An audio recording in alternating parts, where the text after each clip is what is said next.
इस वक्त मैं GMBM चिला गेस्ट हाउस में हूँ। यह ऋषिकेश और हरिद्वार के बीच में पड़ता है। मेन पर्पस जो लोग इधर GMBM चिला में आते हैं उनका मेन पर्पस होता है राजा जी नेशनल पार्क में जंगल सफारी करना।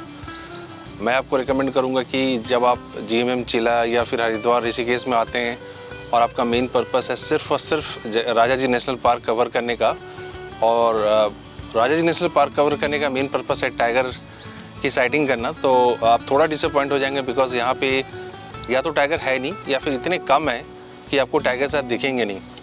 बट फिर भी आप यहाँ आ सकते हैं। मेरा रिकमेंडेशन ये है कि आप इसको as a weekend getaway use करें, क्योंकि अपने आप में जो ये GMBM चिला का जो रिज़ॉर्ट है ये इतना खूबसूरत है कि मतलब अगर आप वीकेंड में यहाँ पे आते हैं और आप यहाँ पे रहते हैं as a single family with multiple families, एक छोटे से ग्रुप के फॉर्म में भी अगर आप आते हैं तो इस चिला के अंदर रह के भी आप बहुत सारा कुछ इन्जॉयमेंट कर सकते हैं। एक अच्छा टाइम पास ऑप्शन है। यहाँ पे काफ़ी शांति है, फॉरेस्ट के बीच में है, सामने में चिला डैम भी है, और दिल्ली से यहाँ आने का जो टोटल डिस्टेंस है वो तकरीबन 240 किलोमीटर्स है।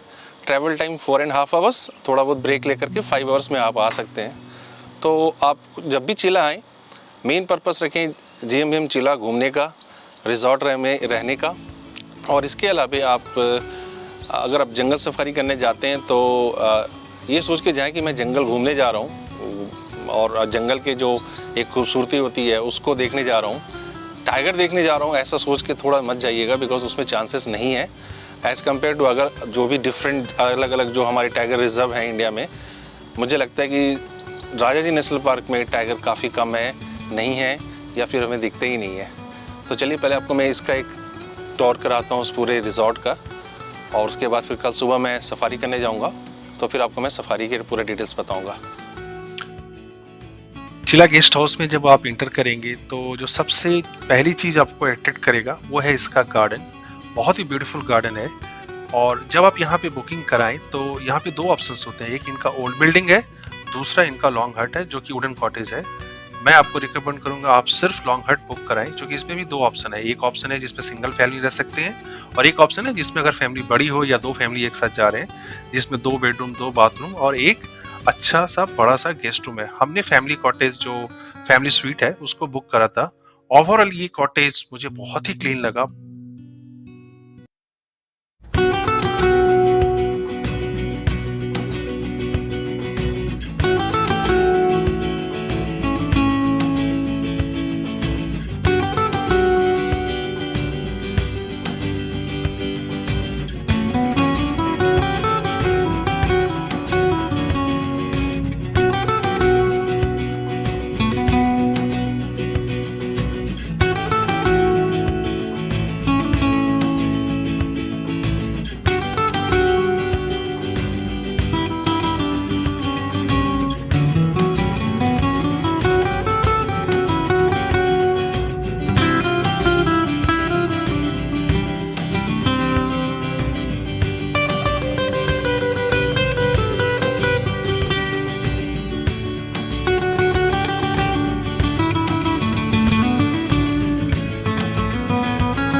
तो फ्रेंड्स इस वक्त मैं चिला जो फॉरेस्ट रिजर्व एरिया है उसके मेन गेट पे खड़ा हूँ। यहाँ से हमें अंदर जाना है। इसके जस्ट बगल में ही इनका ऑफिस है, जहाँ आप डायरेक्ट आकर के भी अपनी जिप्सी बुक कर सकते हैं जंगल सफारी के लिए।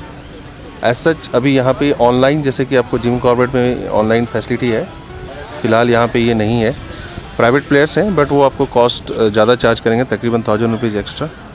और अगर आपको चिला गेस्ट हाउस में अगर आप रुक रहे हैं तो फिर आपको डायरेक्ट वो बुक कर सकते हैं। डायरेक्ट आप रिसेप्शन में बात करें, वो आपके लिए गाड़ी बुक कर देंगे, कॉस्ट टू कॉस्ट, कोई एक्स्ट्रा पैसा नहीं लगेगा।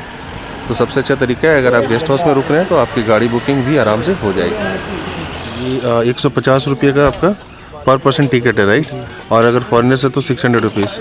अच्छा, व्हीकल्स फी 250 है, एंट्री फीस है, और पूरा 2500 गाड़ी का है। तो मतलब अगर किसी का आना है तो 2500 रुपये गाड़ी के लगेंगे, 250 रुपीज़ एंट्री फीस लगेगा गेट का और पर पर्सन 150 रुपीज़ लगेंगे। ओके ठीक है sir, thank you so much.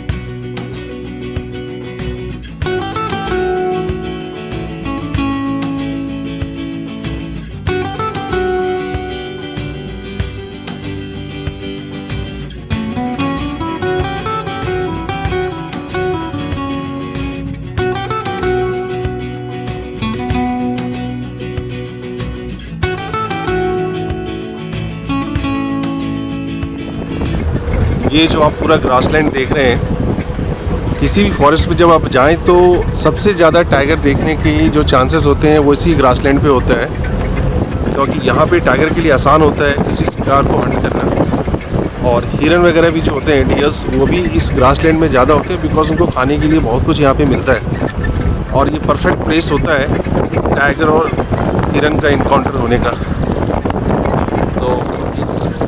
तो आप जब भी किसी जंगल सफारी में जा रहे हैं और ऐसे ही अगर आपको ग्रासलैंड दिखता है तो आप कोशिश करें ऐसे स्पॉट पे ज़्यादा से ज़्यादा समय बिताने का, क्योंकि टाइगर देखने के सबसे ज़्यादा जो चांसेस होते हैं वो ग्रासलैंड पे ही होते हैं।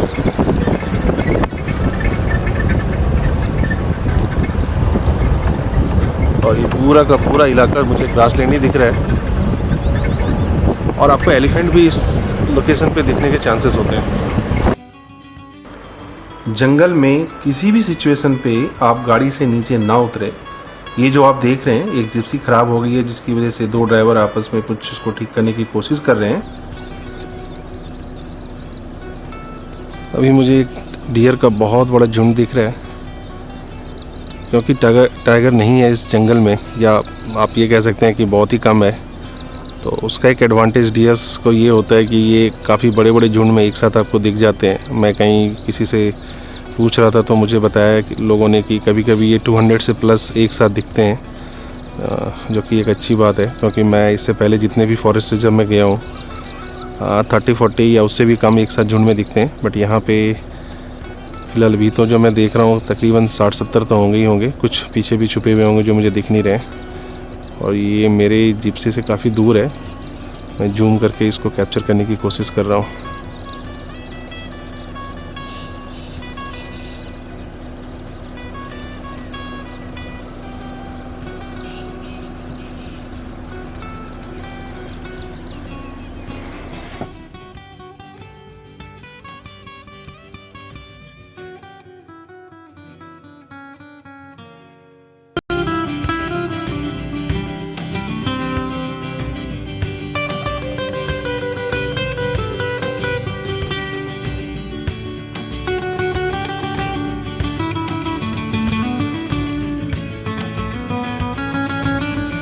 अब हमारी सफारी ऑलमोस्ट ख़त्म होने वाली है। हमने ऑलमोस्ट 2.5 आवर्स की सफारी ख़त्म कर ली है। हमारा एग्जिट गेट बस आने ही वाला है। ना तो मुझे टाइगर दिखा ना ही मुझे एलिफेंट दिखा, हालांकि यहाँ एलिफेंट काफ़ी तादाद में है।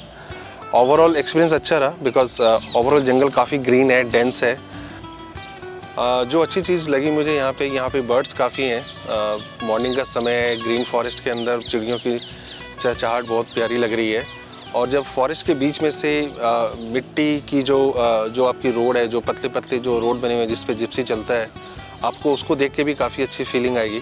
और जो मिट्टी की खुशबू है वो आप तक काफ़ी अच्छे से पहुंच सकती है। तो ओवरऑल अच्छा एक्सपीरियंस रहा। मेरा ये रिकमेंडेशन है कि जब भी आप चिला गेस्ट हाउस में रुकें और 1-2 घंटे का अगर आपको एक टाइम पास करना है तो एक फॉरेस्ट जो हमारा जाजा जी नेशनल पार्क है वो एक अच्छा ऑप्शन आपके लिए हो सकता है। चलिए विद दिस मैसेज अब इस ब्लॉग को यहीं पे स्टॉप करते हैं। मिलते हैं नई ब्लॉग में नई डेस्टिनेशन के साथ। Thank you so much. जितना भी टाइम आपने मेरा ब्लॉग देखा है, थैंक यू सो मच।